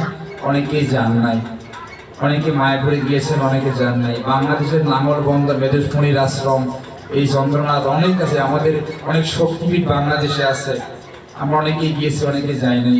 আমাদের বীরত্বের ফরিদপুরও তো একটা পুণ্যময় জায়গা আছে। আমাদের প্রভু জগৎ বন্ধু সুন্দরের যে শ্রী অঙ্গন, যারা গিয়েছেন, মহানাম মতো ব্রহ্মচারী যেখানে এসেছিলেন, কত ভাগ্যবান আমরা। হ্যাঁ, সেদিন মাগুরা থেকে পাটকে আসার সময় থেমে গেলাম, গিয়ে দর্শন করে আসলাম। এদিকে ফটিক সাধু আছেন, জগদীশ পরমহংসদেব, এইদিকে প্রণবানন্দজি মহারাজ আছেন, ওইদিকে রাম সাধু আছেন, এইদিকে গণেশ পাগল আছেন, ওইদিকে হরিচাঁদ গুরুচাঁদ আছেন, ওইদিকে আমাদের লোকনাথ ব্রহ্মচারী। কত মহাপুরুষ এই ফরিদপুর এসেছেন, ভাবা যায়। আর আমরা সেই ফরিদপুর এসেও এখনো ভগবানকে চিনি না। তারা ফরিদপুরের মাটিতে এসেছেন। কত বিস্তরণ শ্রীমান মহাপ্রভু ঢাকার দক্ষিণে বিস্তরণ করেছেন, গতদূর পণ্ডিত শ্রীবাস পণ্ডিত, হ্যাঁ, কত পীঠ এই বরিশালের শিকারপুরে সেদিন পাঠ করতে গিয়ে দেখে আসলাম এক শক্তিপীঠ। সাতক্ষীরাতে কত শক্তিপীঠ ভগবান এই বাংলার মাটিতে দিয়েছেন, আমরা ঘুরে দেখার চিন্তাও করলাম না। ওই সংসারে ঘুরতে ঘুরতে সময় চলে যাচ্ছে, কখনো দেখবো। হ্যাঁ, পাঠে এসে কতক্ষণে যাব, মোবাইলটা দেখছি, ঘড়ির কাঁটা দেখছি। ওমা, এই ঘড়ির কাঁটাতে কতক্ষণ পরে এমনিতেই শেষ হয়ে যাবে।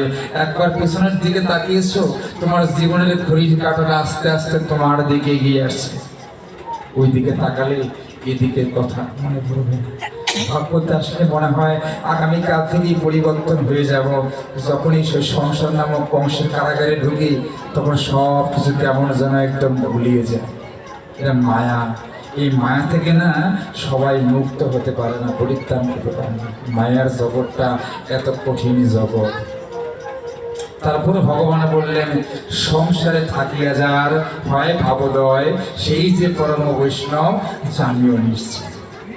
সংসারে থাকেও ভাবের উদয় হতে হবে। জয় রাধে। তিনি বললেন একদম শেষ পর্যায়ে বাবার, তিনি বললেন যে একটু বৃন্দাবনে যেতে পারতাম।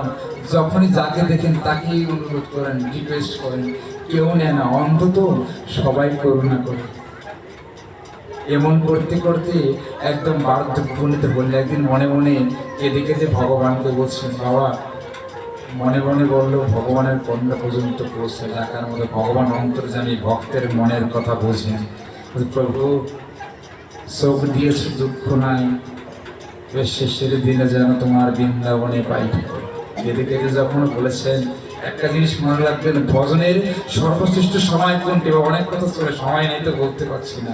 ভজনের সর্বশ্রেষ্ঠ সময় কোনটি? ভগবান বললেন, ভজনের সর্বশ্রেষ্ঠ সময় হচ্ছে ব্রহ্ম মুহূর্ত, যখন প্রকৃতি ঘুমিয়ে থাকে। তখন ভজন করলে ভগবানের কর্ণব্দি দ্রুত বোঝায়। তিনি ব্রহ্মমুহূর্ত কখন? সূর্যোদয়ের 1 ঘন্টা 36 মিনিট পূর্বে। আমরা একাদশী করি না, অনেকে রাত 12টা থেকে হিসাব করি, বা সনাতন ধর্ম রাত 12টা থেকে হিসাব করে না।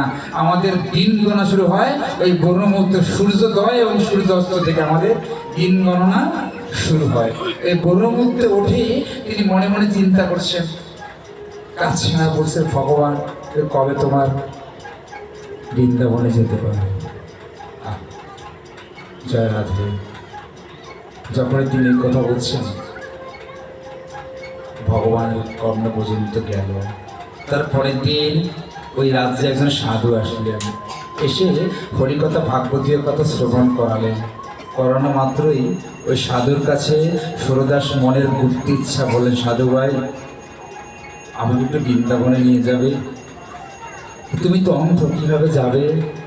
তুমি একটু নিয়ে যাও না আমাকে, আমার যে বড় স্বাদ। ও বাবা, অনেকে দেখবেন মারা গেলে মরার আগে বলে যায়, আমি মারা গেলে আমার দেহটা গুরুদেবের বাড়িতে রেখে এসো। বলে না বাবা? কেন বলে জানেন? আমি হয়তো আমার ইহজগতে সাধন ভজন করে যেতে পারলাম না, কিন্তু মৃত্যুর পরে যদি আমার দেহটা গুরুদেবের বাড়িতে শ্রীপাঠে থাকে, প্রতি বছর গুরুদেবের বাড়িতে অনুষ্ঠান হয় না, ভক্ত সঙ্গ সাধু সঙ্গ হয়, হয়তো বা কোনো সাধু, মহত্তমান সাধু ওই সঙ্গে গিয়ে আমার শ্মশানের পাশ হেঁটে যেতে পারে। হয়তো ভাগ্যক্রমে তার চরণধুলি আমার গায়ে লাগতে পারে, সেই চরণধুলির পরশে আমি নিতাইলে বড় বড় বড় উত্তর হয়ে যাই। এই জন্যই অনেকে বলে যায়, বলে সাধুর পরশনে পরশনে মনের ময়লা পর্যন্ত দূরীভূত হয়ে যায়। সাধুর দর্শনে যায় মনের ময়লা, প্রেম দর্শনে হয় প্রেম তরঙ্গ, ধরণে মন সাধুর সঙ্গ। লালন বলে গিয়েছে, সাধু সঙ্গের এমন গুণ। জয় রাধে। যখন বললেন আগামীকালই তোমাকে নিয়ে যাব, রাতে আর ঘুম হয়নি, কতক্ষণে যাবেন? ভক্তদের ক্ষুধা কি? ভক্তদের ক্ষুধা কিন্তু ওই বড় বড় ওই কি বলে, আমরা যাতে এই বর্তমানে যে চলে স্যান্ডউইচ, বার্গার, এগুলো ভক্তদের খাবার ক্ষুধা মিটে না। পিজ্জা খেয়ে ভক্তদের ক্ষুধা মিটে না। ভক্তরা যায় গোবিন্দের প্রসাদ আর যায় সাধু সঙ্গ, বৈষ্ণব সঙ্গ। এটাই হচ্ছে ভক্তদের পরম ক্ষুধা।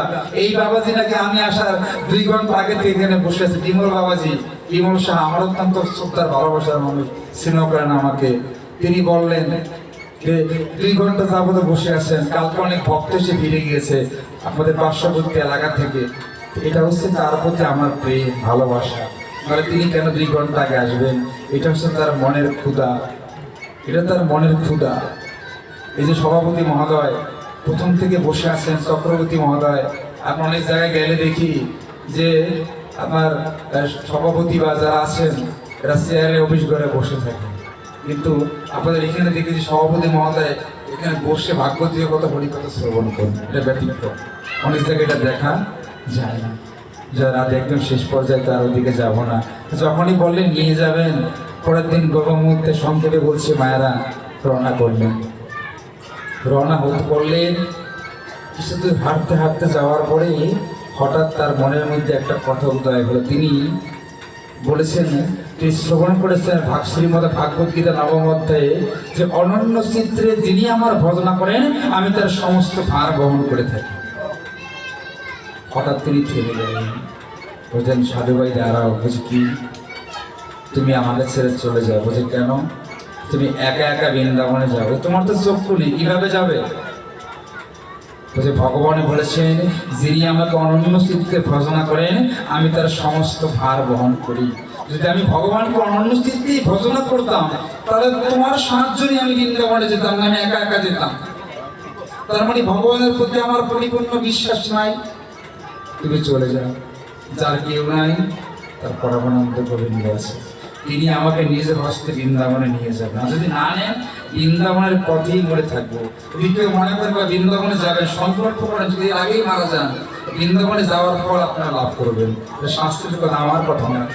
আপনি সংকল্প করেছেন আপনি গয়াতে যাবেন, আপনি মথুরায় যাবেন, আপনি কৈলাস পর্বতে যাবেন, কিন্তু যদি হঠাৎ মনে হয় তার আগেই আপনি মানে কি বলে ইহলীলা সংবরণ করেছেন, আপনি সেই ফল প্রাপ্ত হবেন। আপনি সংকল্প করেছেন। সংকল্পের এত মহিমা, সনাতন এত সুন্দর, এত শাশ্বত। জয় মাধব, তুমি আমাকে ছেড়ে চলে যাও, আমি একা যাব, যার কেউ নাই তার গোবিন্দ আছে, রাখে হরি মারে। জয় রাধে। সেই ভগবান বললেন ভাবছো বসে চলবে কিসে, তুমি ভাববার কে, ভাববার যিনি ভাবছেন তিনি, তুমি ভাবো তাকে। দুশ্চিন্তাকে দূর করিতে সঠিক চিন্তা করো, ভ্রান্তির মাঝে শান্তি পাবে, হরে কৃষ্ণ ধরো। একবার ধরো, ভ্রান্তির মাঝে শান্তি খুঁজে পাবে। ছেড়ে দিলেন, একা একা হারছেন। বাবা ভগবান কিন্তু তার ভক্তকে বেশি পরীক্ষা করেন। ভগবান ভাবলেন দেখবো আমার প্রতি ওর ভক্তি বিশ্বাসটা কেমন। ভগবান করলেন কি, পথ ভুলিয়ে এক গহীন অরণ্যের মধ্যে নিয়ে গেলেন। ও খুঁজছেন, দেখেন গাছ আর বৃক্ষ, সেখানে কোনো মানুষের কোনো সারা শব্দ পাচ্ছেন না। এই বুঝি বৃন্দাবনের পথটা থেকে হারিয়ে গেল। হাঁটতে হাঁটতে বলেন ভগবান এই তুমি কোথায় নিয়ে আসলে? দেখেন এখন তার বৃন্দাবনের পথ খুঁজে পাচ্ছি না, কোন গহীন অরণ্যে চলে আসলাম। হঠাৎ একটা গর্তের মধ্যে পড়ে গেলেন। ভগবান এত বৃষ্টি দিলেন, মুষলধারে বৃষ্টি, বৃষ্টিতে ভিজতে ভিজতে ওই গর্তের মধ্যে দাঁড়িয়ে আছেন আর কাছেন হানি দায় হাগর, এ তোমার ভক্তের প্রতি বাঞ্ছা, ভক্তের প্রতি করুণা। তুমি না বলেছ তুমি তোমার ভক্তকে নিজে হস্ত উদ্ধার করো, এই তুমি উদ্ধারের নমুনা। কারণ ভক্ত যেমন ভগবানকে ভালোবাসে, ভক্ত ভগবানের সাথে অভিমান করতেও জানেন। এটা হচ্ছে ভগবানের সাথে ভক্তির ভাব। সম্বন্ধ করিয়া ভজে, যে ভগবানের সাথে সম্বন্ধ ভস্তি করেছেন তিনি ভগবানকে আপন করতে পেরেছেন। যখন গর্তের মধ্যে দাঁড়িয়ে নিতাই বলছেন, নিতাই একটু শক্তি দাও, একটু উঠতে দাও, আমি তোমার কাছে যাব। নিতাইয়ের করুণা হয়। তুমি তো বলেছো নিতাই কাউকে ছেড়ে যাবে না, নিতাই কাউকে ছেড়ে যাবে না। তুমি তো বলেছো, তুমি কেন আমাকে গর্তের মধ্যে ফেলে দিলে?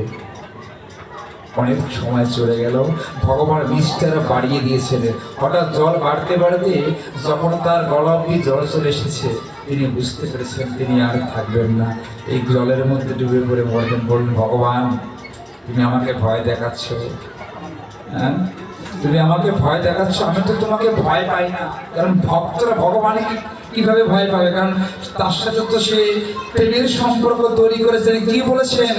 আমি আর কাবারে ডরি, আমার প্রভু বংশীধারী, আর কাবারে ডরি, বংশীওয়ালার ভক্ত যারা, ভয় কি বলো তার, ওই চরণে সপে দিলাম জীবন জমার, যাব যেদিন পার ঘাটাতে, ধরব যেদিন বাসি, বাসিওয়ালার ওই চরণে দিব জীবন রাশি। এই বাঁশিটি যার সঙ্গে আছে, ভয় কি বলো তার, ভয় কি বলো তার।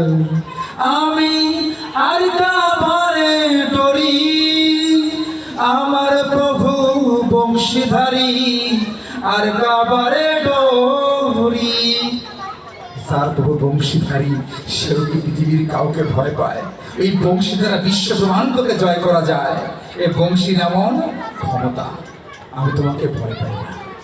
ভগবান যখন বৃষ্টি বাড়িয়ে দিলেন, কোন রকম নাক উঁচু করে হানিটাই বিশ্ব গড় গড় বলে ডাকছেন, বলছে, প্রভু আমি শুনেছি মৃত্যুর প্রাক্কালে যেই ভাব তোমার চিন্তা করিতে করিতে মারা যায়, পরবর্তী জীব সেই ভাব প্রাপ্ত হয়। শ্রীমদ্ ভাগবত গীতা 10ম অধ্যায় ভগবান বলে গিয়েছে, আমি তো মৃত্যুর প্রাক্কালে তোমার চিন্তা করিতে করিতে মারা যায়। এই জন্মে না পাই, পর জন্মেই তো তোমাকে পাবো। ডাকছেন ভগবানকে। যখন ভগবান বুঝতে পারলেন এই যে সেই ভক্ত নয়, এই সত্য সাত্বিক ভক্ত, ভগবান বৃষ্টি থামিয়ে হঠাৎ রাখাল বালক রূপে গর্তের সামনে এসে দাঁড়িয়ে বলছেন, এ তুমি এত রাতে এই অন্ধকারে এই গর্তের মধ্যে কি করছো? তুমি দেখতে পারছো না চারদিকে ঘুটঘুট অন্ধকার? অন্ধকার, আমার জীবনটাই তো অন্ধকার। এই অন্ধকার জীবনে এই অন্ধকার কিছুই না। এ তুমি, আমি রাখাল বালক, তুমি রাখাল বালক, তুমি জানো কত সরল স্বীকারোক্তি। ভগবান বলেছেন, সখ্য বাৎসল্য মাধুর্য প্রেমলীলা না থাকলে আমাকে পাওয়া যায় না। সখ্য রূপে বাৎসল্য রূপে বাচ্চার মতো করে বলছেন, তুমি রাখাল, আমি যার খোঁজ এসেছি সেও রাখাল। তুমি কয়টা ধেনু চড়াও গো? বলছে, আমি একটা ধেনু চড়াই, আমার প্রভু নবলক্ষ ধেনু চড়াই। কখনো প্রভুর সাথে দেখা হয়, প্রভুকে বলে দিও তার খোঁজ এসে তার এক ভক্ত মারা পড়ে গিয়েছে, বলছে তোমাকে আমি উঠাই, হাত দাও। বলছে না, আমি কারো সাহায্য নিয়ে গর্ত থেকে উঠবো না। যে ফেলেছে সে স্বয়ং যদি নিজে এসে উঠায় তাহলে আমি উঠবো। কি শঙ্কর ভগবানকে কোথায় গিয়ে বেঁধেছেন? যে ভগবান বলেছেন, আমি একটি জায়গায় বাধা পড়ে যাই, যে কখন ভক্তের নামবন্ধন লীলায় আর ভক্তের ভক্তিপূর্ণ ভালোবাসা। ভগবানকে ভক্তির বাঁধনে বেঁধে ফেলেছে, সে না আসলে মরবো না। যখন এই কথা বললেন, ভগবান আর সহ্য করতে পারলেন না। ভগবান নিজের হস্তে নিজের রূপ ধারণ করে যখন সেখানে দাঁড়িয়েছেন, অন্ধ সুরদাস বলছেন, প্রভু তুমি এসেছো, প্রভু তুমি এসেছো। সুরদাস, তুমি তো অন্ধ, কি করে বুঝলে আমি এসেছি? প্রভু, আমি যখন ঘুমিয়ে ঘুমিয়ে তোমাকে ডাকতাম, প্রতিদিন ঘুমের সাগরে ঘুমের শয়নে তুমি আমার কাছে আসতে। তুমি আসলে যে তোমার সুন্দর সুবাসিত ঘ্রাণ আমার নাকের মধ্যে প্রবাহিত হতো, আর সেই ঘ্রাণটাই আজকে আমার সামনে প্রবাহিত হচ্ছে। ও প্রভু, এবার হাতটা দাও, আমি উঠব। ভগবান হাত দিলেন, হস্ত দিয়ে সুরদাসকে টেনে তুললেন। যখন দাঁড়িয়েছেন বসে, প্রভু, ও প্রভু, আমি শুনেছি তুমি সুন্দর, কয়েক কোটি সূর্য আকাশে উদিত হলেও লাগে তোমার সৌন্দর্যের কাছে তারা পরাভূত হয়। প্রভু, তুমি এত সুন্দর, কিন্তু আমি এমন এক ভাগ্যহীন যে তোমাকে একটিবার দর্শন করার সৌভাগ্য লাভ করলাম না। তুমি কি একটু আমাকে দেখবে, একটু দেখা দিবে? জয় রাধে, একটু দেখা দিবে আমাকে তুমি? একটিবার তোমাকে দেখব। যখন এই কথা বলেছে, ভগবান ভক্তের চোখের মধ্যে হাত থেকে স্পর্শ ঘটালেন। যখন হাত থেকে স্পর্শ ঘটালেন, তখন চোখের আলো ফিরে পেয়ে ভগবানকে বলছেন, তুমি কেন? তুমি কি আমাকে কখনো দেখেছো? তোমাকে তো আমি কবেই দেখেছি, তুমি তো অন্ধ, কিভাবে আমাকে দেখলে? প্রভু, যখন বৃন্দাবন লীলা শ্রবণ করেছি, তোমার রূপ মাধুর্য শ্রবণ করতে করতে আমার মনের মন্দিরে তোমার একটা চিত্রপট আমি অঙ্কন করেছিলাম। আমি দেখতে চেয়েছিলাম আমার মনের মধ্যে অঙ্কিত গোবিন্দ আর তুমি গোবিন্দ দেখতে একই না। আমি দেখলাম আমি যে গোবিন্দ অঙ্কন করেছি, সেই গোবিন্দ আর তুমি গোবিন্দ দেখতে এক। ও, তুমি তো একদম ভিজে আছো। জোরে, তুমি যখন বৃষ্টির জলে ভিজেছ, আমি আমার চোখের জলে ভিজেছি। কেন জানো? তোমার মতো ভক্তের কষ্ট দেখে আমি পরমানন্দ গোবিন্দ সহ্য করতে পারি না। বলো, তোমার আর কি চাই? তুমি যা চাইবে তোমাকে তাই দিয়ে দেবো। বলো, তোমার কি চাই? প্রভু, তোমাকে একটা প্রশ্ন করি, যদি কেউ বনের মধ্যে কাজ করাতে এসে কাছের পরিবর্তে হিরে দিয়ে যায়, সে কি আর কাজ চায়? আমি তো বিশ্বকর্মা এসেছিলাম কাজ করাতে, কিন্তু কাজ করাতে করাতে আজ তোমার মতো হিরে আমি পেয়ে গেছি, আমার আর কাজ চাই না। তবে একটা জিনিস তোমার কাছে আমি চাইবো, কি জানো? প্রভু, তুমি আমার চোখটাকে আবার অন্ত করে দাও। যে কেন? এইমাত্র চোখের আলো চাইলে আবার বলছো অন্ত করে দিতে? প্রভু, এই পৃথিবীতে তোমার চাইতে সুন্দর আর কিছু নাই। এই পৃথিবীতে প্রত্যেকটা জীব একটা বাঞ্ছা করে তার সর্বশেষ দর্শন জানা হয় আমার পরমানন্দের শ্রীমদন শ্রীচরণ দর্শন। তুমি আমার চোখটা অন্ধ করে দেবে, কিন্তু তোমার ফলে সুন্দর আর কিছু নাই। আমি তোমাকে দর্শন করেছি, পৃথিবীর আর কিছু দর্শন করার অভিলাষ আমার নাই। তুমি আমার চোখটা অন্ধ করে দাও, আমি যেন বলতে পারি আমার প্রথম দর্শন পরমানন্দ গোবিন্দ, আমার শেষ দর্শন পরমানন্দ গোবিন্দ।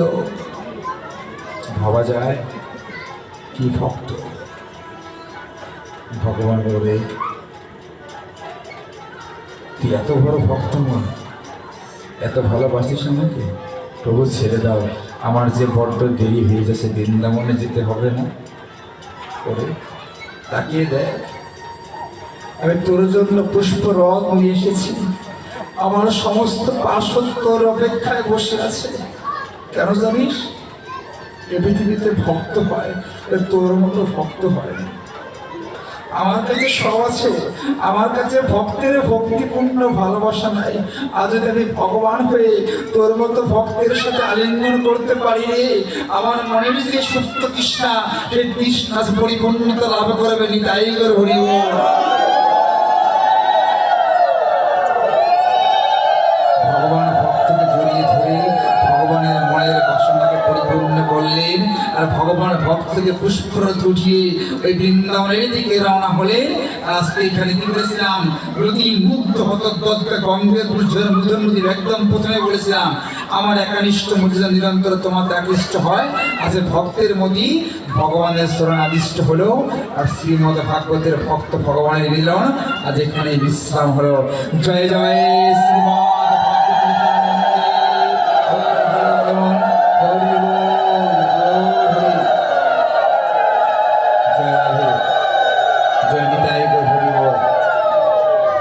গৌর ভক্ত বৈষ্ণবগণ। আজ হঠাৎ করে আসলে কোন ভাগ্যের গুণে জানি না, এবছর হয়তো আসা হতো না। আজ হঠাৎ করে এই গৌতমের কৃপা হয়েছে, এই মন্দিরে এসে ভাগবতীয় কথা, হরি কথা বলার। আমি জানি আমি সৈকত ভট্টাচার্য শুধু শরিয়াতপুর থেকে আপনাদের মাঝে এসেছি। আমি এসে আপনাদের বিন্দু পরিমাণ আনন্দ দিতে পারি না, তথাপি আমার কথায়, আমার আচরণে, আমার ব্যবহারে যদি কোনো বাবারা মায়েরা কষ্ট পেয়ে থাকেন আমাকে ক্ষমা সুন্দর দৃষ্টিতে দেখবে। আবার কবে দেখা হয় জানি না, যদি থাকে লেখা আবার হবে দেখা। আমার বাবার জন্য মায়ের জন্য একটু আশীর্বাদ করবেন, আমার জন্য আশীর্বাদ করবেন, আমি যেন আমৃত্যু আপনাদের সেবা করে যেতে পারি। আমি যে স্বপ্ন নিয়ে এই ভক্তি পথে নেমেছি, প্রভু যেন আমার সেই স্বপ্নকে পূরণ করে। আমি যেন আমার গিয়ে স্কুলগুলো, আপনাদের ভিক্ষার টাকায় যে স্কুলগুলো চলে, এই স্কুলগুলো যেন আমি সদা সর্বদা পরিচালনা করতে পারি। আমার আশ্রম যেন আপনাদের অর্থে চলে, আমি যেন সদা সর্বদা আপনাদের সেবা নিয়ে যেতে পারি। আপনি যে মনে রাখেন, বর্তমান যুগ ফেসবুকের যুগ। যদি ঘরে বসে আপনারা আমার ভাগ্য শুনতে চান, আমার ফেসবুক আইডির নাম হচ্ছে বাংলায় বৃন্দাবনের পথে। বৃন্দাবনের পথে থেকে সার্চ করলে আমার আইডি পাবেন। ওখানে আমার ভাগবত দেওয়া আছে ইউটিউবে। সৈকত ভট্টাচার্যের ভাগবত পাঠ লিখলে পাঠ চলে আসবে। হরিকথা মিডিয়া, হিন্দু মিডিয়াতে আমার অসংখ্য পাঠ, জগন্নাথ মিডিয়াতে আমার অসংখ্য পাঠ ইউটিউবে দেওয়া আছে। আপনার সেখানে গেলেও আমার পাঠ পেয়ে যাবেন। জয় রাধে।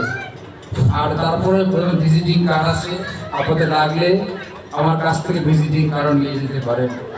এই অদম যদি আপনাদের সেবায় লাগে, নিজেকে অনেক ধন্য মনে করবে। জয় রাধে। আজকে যারা এই মন্দিরে ভক্ত সেবার আয়োজন করেছেন,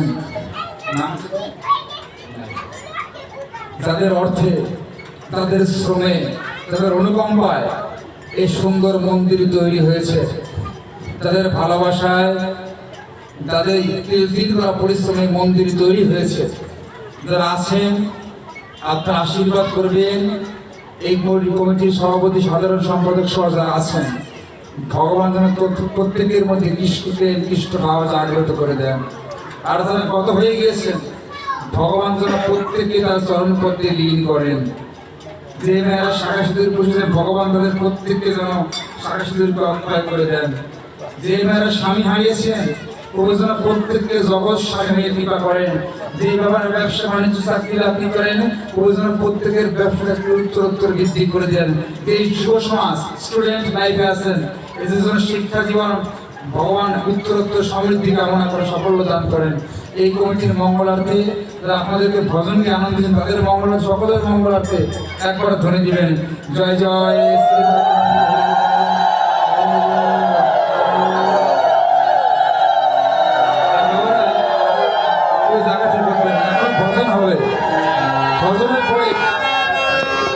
ভজনের পরে বক্সে গান হবে।